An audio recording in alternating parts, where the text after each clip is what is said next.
Let's see if we can create a video while the winds of change are blowing. So I received an interesting question in the comments of the last video from P-Dub, who has been a massive supporter of both my channels. Thank you so much for your support, P-Dub. I was wondering, mate, would you have wanted to be a father, or is your journey more about you and you alone, or is this just the hand you've been dealt? Personally, without the chains of parenthood, I wonder who, where and what I would be. Interesting question. Let's delve in. First of all, how many people do you think become parents out of conformity, out of this is the norm, out of desperation to feel a purpose, out of desperate loneliness, out of a need to be loved? If I have a child, it will have to love me. Out of a need to control and manipulate something. You know, I think many parents become parents unconsciously, and that's not to make it wrong, it's just what happens. So in my period of life where that could have happened, when I was unconscious and going with, well, I never really went with societal norms, but as much as I ever did, you know, when I was about money and the external and creating a business and defining myself by that business, or by the car that I drove, or how big my house was, or how pretty my partner was, you know, another stage of that would be how intelligent my child is. When I was in that stage where I might have just done it out of doing, I was gay. I was living a very gay life. So it was never a possibility. And also it just wasn't in my focus. I was incredibly selfish. I was all about accumulation. I was all about, you know, really it came from a desperation, even before I really realized how tyrannical the system is and how much they're trying to enslave us. There was always this sense of, I want to be a millionaire by 30 to escape the system. And that was really my only goal. So I guess that was the conscious part of me, you know, knowing what's coming. But really and truly, like, I was just too selfish to have a child. And I couldn't look after myself. So my life has been one of ultimate risk taking, one of really living on the edges of life, experiencing the extremes of life, which I think is where my wisdom comes from.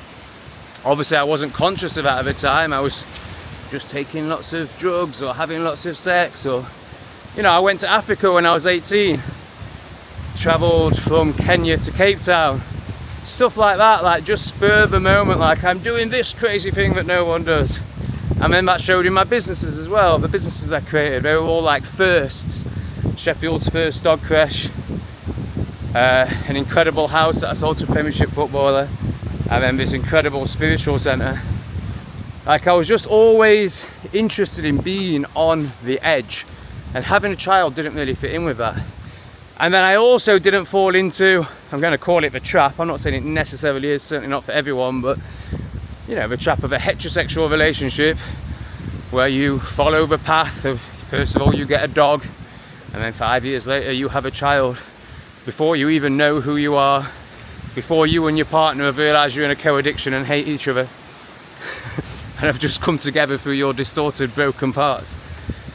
You know, I was never in that because I was too busy bumming. I hit 30, so 10 years ago, and I drink ayahuasca, I wake up and I just start delving into spirituality. I just start delving into shadow work. I end up dedicating my life for 10 years to shadow work, to healing, to knowing thyself. So this was an incredibly messy period. Anyone who's truly surrendered, like truly delved in and lent in to the shadow, to shadow work, to healing trauma, will know what a grueling journey it is. So grueling in my experience for a decade. And I feel like now I'm just getting to the point where it's really paying off. Like, obviously it was paying off the whole way through. There were realizations, there were moments of relief, there was better understanding. But it's really come together in the last 6 months. And you know, I now walk life as the observer, you could say, like in a meditation, in an almost constant state of peace. I would say at almost 40, for the first time, you could say I'm potentially ready to choose into having a child from a conscious place, from a, you know, but this is the key point. For me to choose, for me to control, ultimately, like, if there was any part of me that was like, oh, I wish I was a father, then it's coming from a part of me that's wanting to control my life, that's wanting to control my outcome, that's wanting to control my destiny. And if that part of the ego doesn't die before this vessel dies, then my belief is I'll be sucked back into this realm to live that desire, to play out that karma that's unresolved within me. So I just don't live life like that anymore. I don't live life through my desire. I don't live life through wanting to create from the mind. I try, and believe I do, live life in a surrendered state. What am I being shown? What does the universe want from me? You know, when you switch from, this is massive, when you switch from why is this happening to me to what is this showing me, or what is this teaching me, in your desperate moments of despair, that's just such a game changer, because that's moving from control to surrender. That's moving from trying to control the outcome of your life to giving your life to a higher power, is one way of describing it. Or you could say aligning with consciousness, becoming consciousness, or becoming part of consciousness, returning to consciousness is more how I would define it. But it's all stages, you know. You can't be one with consciousness without going through the higher power stage. You know, Alan Watts speaks about this so well, that if you give yourself to something external, eventually you realize it's not external at all, but it's only in the giving of yourself to that that you can experience that. So to try and actually answer the question, it seems very hard to envisage a situation where life conspires, consciousness conspires to tell me that it wants me to have a child. On a practical level, you know, I basically just see myself as celibate now, and I do find women slightly attractive, but not to the point where I could ever be with one and wake up next to one every day and cope with all the drama and bullshit. Like, there's just no way. Like, my peace and my journey is so much more important than that. It's very hard to see that I'll ever be in a relationship again. I feel like it's an interesting one, because there's no greater teacher than being in a relationship. It's a constant reflection if you're doing it consciously. But at the same time, I've got to a state of such peace and stillness that why would I want to bring another into that? It's only gonna, even if they were super conscious, like, just having another energy that you have to interact with, like, it can only pull you out of presence, is where I'm currently at. So basically, I follow what life shows me. I follow the signs. And there's never been any sign that I should be having a child. There's never been any circumstance that has come together where that would even be an option. So obviously I'm not going to force that. I'm just going to follow what life is showing me, what God is showing me. There's also a part of me that feels, that believes, and this could be the ego, that I'm a father to everyone. I'm a father to everyone I speak to, and my role here is, on this earth, is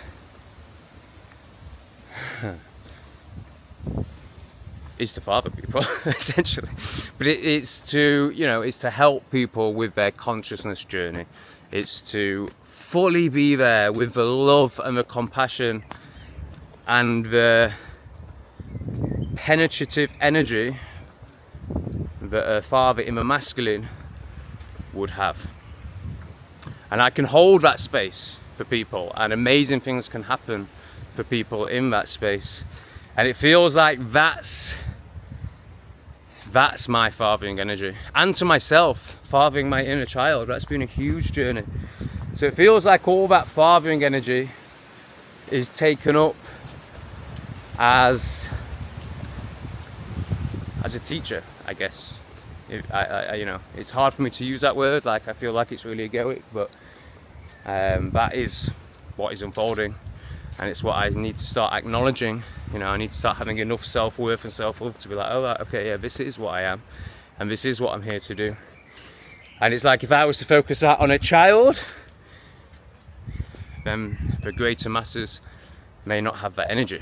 Last part of your question says something like, I feel like I would have gone further in my journey, potentially, if I wasn't a father. I mean, what I'd say to that is, everyone has come to unravel their own karmatic desires, their own karmatic attachments. So yours clearly involves having a child. And there's no better or worse here. It's just the journey you're on. And there is nothing, I would imagine, obviously not being a dad, there is nothing that will teach you selflessness, that will teach you love, than having a child. Ultimately, like basically the message of every video I do on this channel, it's coming back to, are you controlling your life? Are you trying to control the circumstances of your life? Or have you surrendered them? Have you given them up to whatever you deem it to be? And can you see why the circumstances in your life have circumstanced, have happened? Can you see what they were here to teach you? And I'm sure your child is part of that. So yeah, for me personally, I wouldn't be having this journey if I had a child. And this is the journey I feel I'm here to have. That could be very different for you. What do you think? Does that make sense? I'm going to start doing more of this. There's another question from that video I think I'll answer. So yeah, if you have any questions you want answering, drop them in the comments. Also, I need to change the name of this channel. When I started, I basically didn't have enough self-belief. I didn't believe this message wanted to be heard. So I was going to make this a travel channel and drop in a bit of spirituality. But I started off just doing some spiritual videos and it's gone well. It's definitely proved that this message deserves a channel within its own right. So to be talking about shadow and all these deep psychological concepts under the name of British refugee is a mismatch. So we need to rename this channel. So ideas for names as well in the comments, please.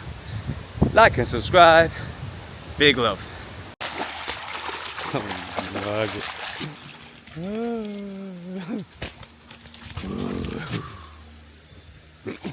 Oh, done.